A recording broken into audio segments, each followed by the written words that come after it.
Saludos mis queridos hermanos, hermanas, amigos, amigas, oyentes. Gracias nuevamente de todo mi corazón por sintonizarse a este canal, el canal de su servidor Haroldo Camacho. Y como ustedes pues ya lo saben, hemos estado comentando, estudiando sobre la epístola a los Gálatas. El apóstol Pablo, aquí en esta epístola, luce como un gran rabino, un conocedor del Antiguo Testamento, porque para fundamentar la doctrina, la verdad de la justificación por la fe, él recurre al Antiguo Testamento. Él recurre a la ley, él recurre a la profecía de Habacuc, y no será la única vez. A lo largo de toda la epístola, nosotros vamos a ver cómo constantemente el apóstol Pablo se apoya en el Antiguo Testamento. Y es importante que los oyentes y los que están estudiando esto conmigo se den cuenta que no es que solo estamos enfocándonos en el Nuevo Testamento, sino que según el principio de interpretación de Jesús, el Nuevo Testamento, los escritos, la vida de Jesús, por así decirlo, es la que arroja luz sobre el Antiguo. Y el Antiguo Testamento solo se puede comprender a la luz de la vida de Jesús, quien es el cumplimiento de la ley, el cumplimiento que todas las normas de espiritualidad, de conducta, de relación con Dios, de las cuales habla el Antiguo Testamento, se cumplen en Jesucristo. Y aquí quiero inyectar este concepto para que ustedes también lo tengan en mente. Pues ya lo hemos visto, pero es necesario sacarlo a la luz nuevamente con la lupa, ¿no? Cristo es el nuevo Israel. Cristo recibe como el ser humano encarnado en humanidad, enviado del Padre. Él ahora es el nuevo Israel. Todo el futuro de Israel depende de Cristo ahora. Y no solamente eso, sino que Cristo es la nueva humanidad. Es el nuevo Adán, eso según Romanos 5. Es la nueva humanidad dada a todos los terrestres para salvación. Cristo reemplaza la desobediencia de Israel, la incredulidad de Israel, la reemplaza ahora con su perfecta obediencia, su perfecto amor. Y yo relaciono obediencia con amor, porque el amor es el cumplimiento de la ley. Y también se relaciona la vida de Cristo con esas normas de toda la ley, de todo lo que fue prometido en el Mesías. Ahora Cristo sustituye a Israel como el nuevo Israel. Y ustedes se dan cuenta cómo la vida de Jesús va rastreando la vida de Israel en el Antiguo Testamento. Jesús nace en la tierra de Canaán, pero poco después es llevado a Egipto, donde está, por así decirlo, cautivo en una situación diferente. No se sabe su futuro, está cautivo en Egipto. Luego regresa a Israel y su vida va demostrando que él ahora cumple todas las pruebas que se le dieron a Israel. Pero ese no es el tema que vamos a seguir ahora. El tema que estamos siguiendo en esta conferencia, como ustedes se dan cuenta, es entonces, ¿qué de las obras? Porque es importante que nosotros lleguemos a ese tema. El tema de Cristo como el nuevo Israel y la nueva humanidad, lo pongo allí para que ustedes lo tengan en mente, porque eso está detrás del telón de todo lo que escribe Pablo. Es como si fuera esa tela donde cual se pinta el cuadro. La tela es la vida de Cristo, el enviado de Dios. Nosotros no somos la tela. Y bien, la palabra que estaba buscando es esta, que es el lienzo. La vida de Jesús es el lienzo sobre el cual se escribe todas las escrituras. Nosotros no somos el lienzo. Las escrituras no se tratan principalmente de nosotros. Las escrituras se tratan principalmente de Cristo. Y entonces es el Cristo para nosotros los que nos da el consuelo de las escrituras. Bien, todo eso para tener todo el contexto, todo el marco y que ustedes lo tengan allí en mente. Pero ¿qué de las obras? Es una pregunta que ya nos han hecho aquí en los comentarios que nos envían.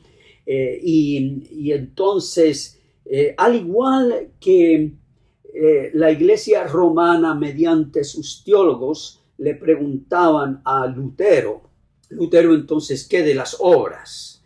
Y cómo le gustaba a la Iglesia romana tratar de tumbar la justificación por la fe con los escritos de Santiago, porque la fe sin obras es muerta, porque el amor obra por medio, o la fe obra por medio del amor, y si quieres entrar a la vida, guarda los mandamientos. Y es muy curioso cómo las objeciones y las protestas que me hacen aquí, yo creo que en su mayoría los que son miembros o teólogos o pastores de la iglesia o de la teología adventista. Y de paso, yo no tengo nada en contra y no quiero que se malentienda. La iglesia es una, la iglesia son los llamados. La teología de la iglesia es otra. La teología es lo que se impone sobre los llamados. Yo en la iglesia adventista a los 12 años de edad fui bautizado por mi padre, pastor, evangelista, que lo tengo en mi memoria como un hombre muy admirado. Un hombre de Dios, un hombre muy entregado. Tenía sus faltas como todos nosotros. Y yo heredé toditas de ellas y le añado también las mías. Pero él me bautizó en el nombre del Padre, del Hijo y del Espíritu Santo. Por lo tanto, yo reclamo mi bautismo. Pero para mí significa mucho más que el bautismo dentro de una secta o dentro de una agrupación de creencias, porque el Padre, el Hijo y el Espíritu Santo son infinitos, son mucho más grandes en la verdad que nos da. Pero yo reclamo ese bautismo como un bautismo legítimo. Yo no tengo por qué rebautizarme en ninguna otra religión. Hay un solo bautismo. Y ese ya es otro tema. Ustedes se dan cuenta cómo yo me salgo del tema cada rato y tan fácilmente. ¿Qué de las obras? Entonces, ¿qué de las obras? Porque es la Escritura. La fe sin obras está muerta, dice Santiago. Y nosotros también hemos visto que, por ejemplo, Santiago dice que Rahab fue justificada por sus obras y que Abraham fue justificado por sus obras, que no es solamente la fe, sino las obras. Bueno, en primer lugar, Santiago está hablando de la justificación de los creyentes ante el mundo, ante la gente que nos mira como creyentes. Allí no está hablando Santiago de nuestra justificación ante Dios. Léanlo bien. Todo tiene que ver con la acción social de la iglesia hacia los que entran a la iglesia. Santiago mismo dice, si entra un rico a la iglesia, ¿ustedes le van a dar entonces el puesto de honor al rico? ¿Y qué del pobre que entra de harapiento, que él se quede atrás? No, la iglesia se justifica ante el mundo mediante su justicia, cómo trata a todos de una manera respetuosa y por igual. Rahab fue justificada ante Israel por guardar y proteger a los espías. De tal modo que cuando llegó Israel a Jericó, la protegió.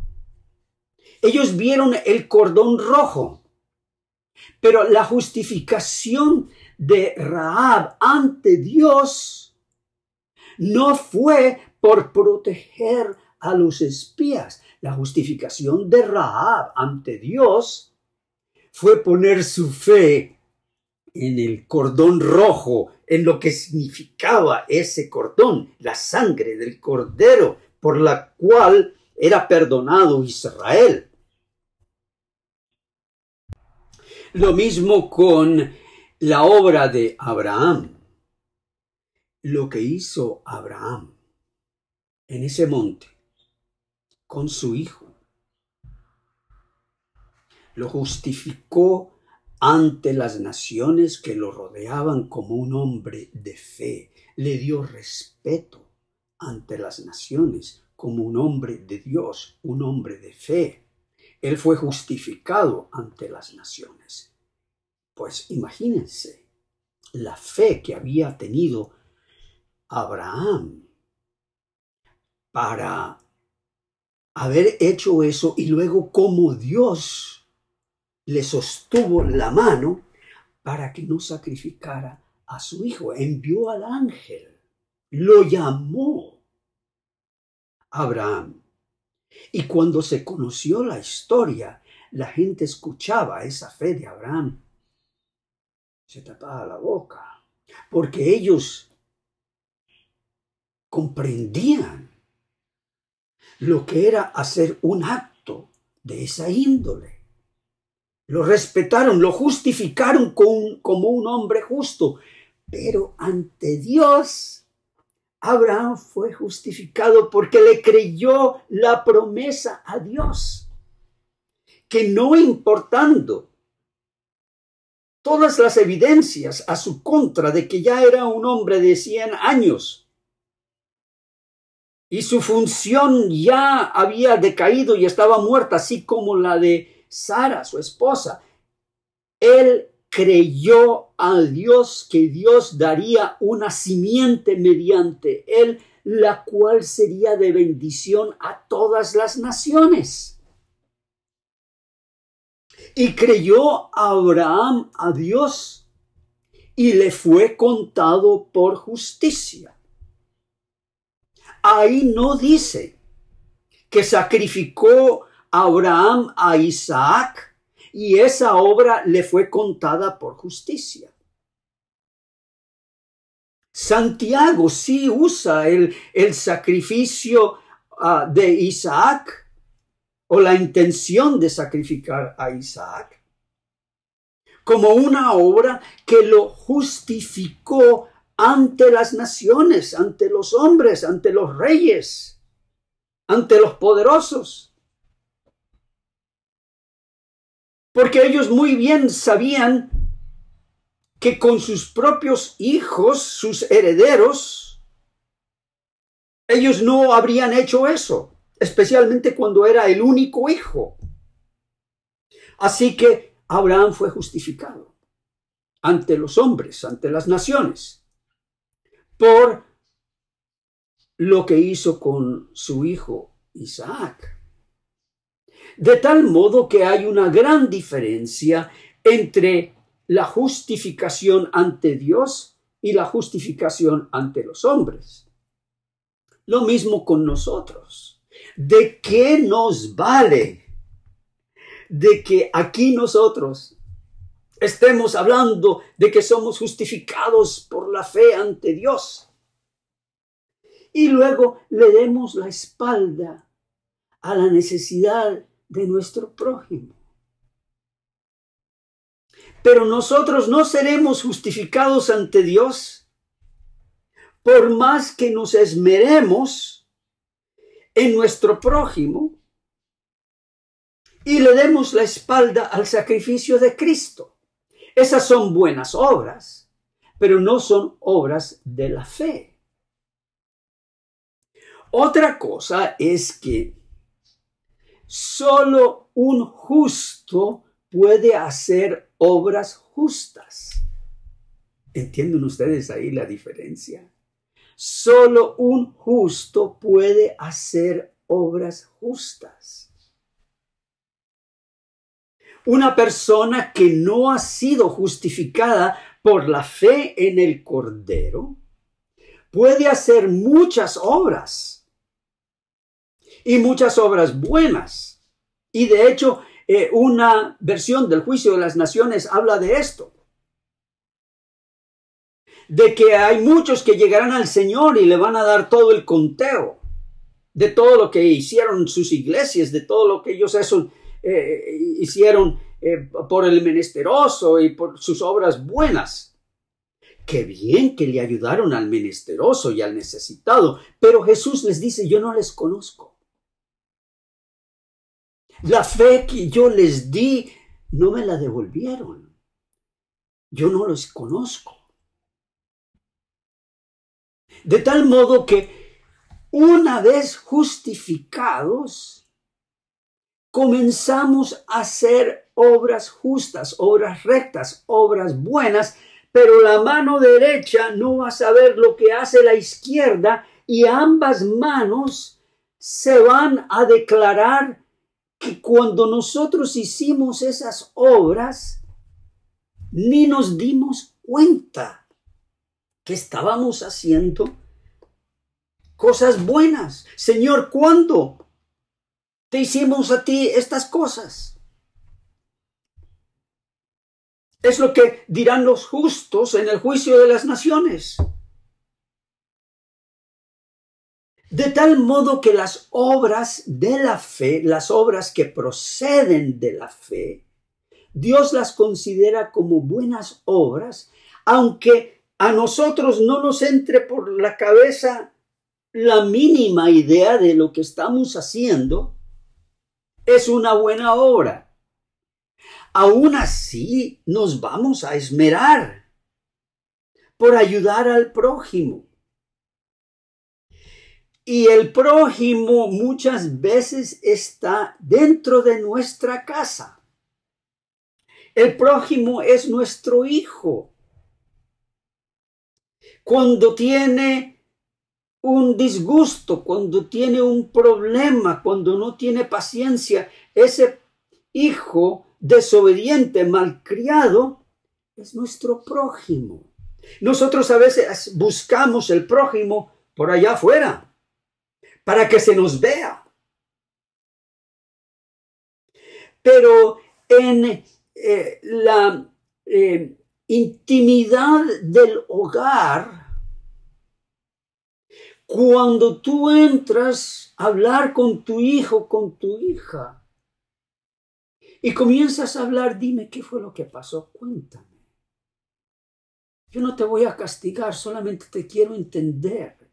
De hecho, te perdono de antemano por cualquier cosa que has hecho, pero cuéntame, te quiero ayudar. Esa es hacer una obra por el prójimo. Cuando nosotros nos disculpamos con la esposa, perdóname, amor mío. Yo sé que te ofendí con esas palabras descuidadas. O viceversa, mi amor, hablé ligeramente. Pero si nosotros estamos buscando que la otra persona nos perdone, a ver, no me vas a perdonar porque me levantaste la voz. ¿Dónde hay una buena obra en eso? De tal modo que nuestra obligación como personas justificadas es hacer buenas obras, tratar con bondad, de gracia recibisteis, dad de gracia, de perdón recibisteis, dad perdón. Esas son las buenas obras. El prójimo necesita ayuda con algo. Claro, aquí estamos. Aunque sea una cosa tan sencilla como abrir una puerta, cerrar una puerta, llevar el mandado cuando se vea una persona en necesidad. El otro día a mí me cayó tan en gracia porque vivimos en un tercer piso y estábamos saliendo y había lluvia, estaba lloviendo, no era un terrible aguacero, ¿no? Pero estaba lloviendo. Y mi hijo, que tiene unos 13 años, mi hijo de repente salió corriendo por las escaleras y me dejó plantado. Llevábamos un paraguas. Él había visto a la vecina del segundo piso que tiene problemas caminando. Ella camina con un andador. Él salió disparado y corrió hacia la vecina, abrió el paraguas que no era muy grande, pero cubrió a la vecina mientras ella caminaba. Y cargó la bolsa del mandado que ella apenas podía traer arrastrando el andador. Y es uno de esos momentos cuando tu corazón se llena de orgullo por tu hijo, ¿no? Yo en ningún momento me di cuenta y él salió disparado. Yo no tuve que decirle, mira, ayuda. Ay, la señora estaba tan agradecida, aunque ambos se mojaron. Pero él volvió y terminó de traer las 2 o 3 bolsas más que faltaban. Ahora, aunque sea una pequeñez, esas son las obras de la fe. Esas son las buenas obras. Por lo tanto, cuando aquí nos acusan de que no hablamos de la regeneración, de la transformación, de que no alzamos las buenas obras, hay un lugar para hablar de las buenas obras. Y hay tantos que hablan de las buenas obras y de tantas de esas buenas cosas, pero hay tan pocos que hablan de acá de la justificación por la fe, cómo somos justos ante Dios. Más bien hablan e insinúan que mediante esas buenas obras nosotros estamos ganando méritos y nos estamos santificando para que algún día Dios nos justifique y nos declare dignos de entrar a la gloria. Pero es el árbol que produce el fruto. Nosotros no podemos tomar un conjunto de manzanas, licuarlas, secarlas y tratar de darle forma de árbol y decir, bueno, ahí está. Es el árbol que da el fruto. Y aquí, pues, yo me derivo a las palabras del reformador, porque al fin y al cabo estamos hablando de Gálatas. Y aquí el reformador dice, por tanto, en nuestra lista de cosas por hacer, la primera es creer. Ah, bendito sea el Señor. Voy a ver si le cambio este color que está medio chillón, este amarillo. La primera es creer. Si tú estás haciendo una lista de las cosas que tienes que hacer ante Dios, la primera es creer. Pero recuerda que el Espíritu Santo tiene su propia lista. Y creyendo, somos más justos que la ley. Eso parece increíble que Lutero pudiera decir que hay una persona más justa que la ley por solo creer. Pero es que se nos atribuye, se cuenta como nuestra la justicia de Cristo que superó la ley. Él mismo dijo, si vuestra justicia no supere o no fuere mayor que la justicia de los escribas y de los fariseos, que eran estrictos guardadores de la ley, no entrarán en el reino de los cielos. Primero debemos recibir el Espíritu Santo. El Espíritu Santo nos trae la convicción que hemos sido perdonados ante Dios, glorificado y alabado sea su nombre. Pero luego el Espíritu nos ilumina y nos renueva. Pero dense cuenta que la primera renovación que nos trae el Espíritu Santo es que somos justificados por la sola fe. Tanto que hablan de la transformación del carácter, de la renovación de la mente, de la personalidad, del intelecto y todo. Pero la primera transformación es de obrar a creer. Dejar de pensar como Habacuc, que nuestras obras nos justifican ante Dios y nosotros estamos poniéndole el dedo a todos los que no están obrando como nosotros. Si no, necesitamos ir al segundo Habacuc, al Habacuc que abraza la fe y entonces hace buenas obras. Es lo que dice aquí. Luego comenzamos a hacer obras de acuerdo con la ley, es decir, comenzamos a amar a Dios y a nuestro prójimo, porque la ley se cumple en el amor a Dios y el amor al prójimo. Pero el Espíritu Santo no se recibe por medio de la ley. Es lo que nosotros hemos dicho aquí, que por más que se predique que necesitamos tener una reforma en la observancia del sábado, en los diezmos, en las ofrendas, en nuestra conducta, en la obra misionera, para recibir la lluvia tardía. El Espíritu Santo no se recibe por medio de la ley. El Espíritu Santo se recibe por creer en la promesa de Dios que nuestros pecados han sido perdonados mediante Cristo. El Espíritu Santo se recibe por el oír de fe, es decir, mediante la promesa.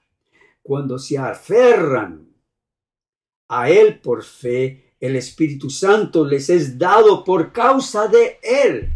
No por causa de nuestras obras, sino por causa de Él. Entonces, aman a Dios y a su prójimo. Es cuando hacen buenas obras y es cuando llevan su cruz con paciencia. Por tanto, si quieres definir verdadera y claramente qué es el hacer de la ley, no es nada más que esto: creer en Jesucristo. Lo que dijimos nosotros cuando hablamos del Yom Kippur, de que el pueblo se reunía alrededor del santuario y no hacía nada. Era el sumo sacerdote quien hacía todo. Y cuando por fe recibimos a Cristo, el Espíritu Santo obra lo que hay en la ley y mucho más. De otro modo, nadie pudiera hacer obras de acuerdo con la ley. Pues la Escritura añade que aparte de la bendición no hay promesa, ni aún en la ley. Por lo cual es imposible hacer obras acordes con la ley sin la promesa. De tal modo que, justificados, pues, por la fe, tenemos paz para con Dios por medio de nuestro Señor Jesucristo. Y estando en paz con Dios y con nosotros mismos, nos tornamos con amor verdadero y no fingido hacia el prójimo, para levantar sus cargas, ayudarle a llevar sus cargas a tiempo y fuera de tiempo. Y de esa manera el justo hace obras de fe como resultado de que él vive ahora en el Espíritu. El Espíritu le ha dado esa firme convicción que sus pecados han sido perdonados. Y por eso mismo glorificamos a Dios, porque Dios usa a pecadores justificados, para traer bendición sobre el prójimo, aún aquel prójimo que consideramos el más inmerecido y el más pequeño, tal cual somos nosotros ante Dios. De tal modo que de gracia recibisteis, dad de gracia. De perdón recibisteis, dad perdón. Alabado y glorificado sea el nombre de nuestro Señor Jesús, ahora y para siempre. Amén.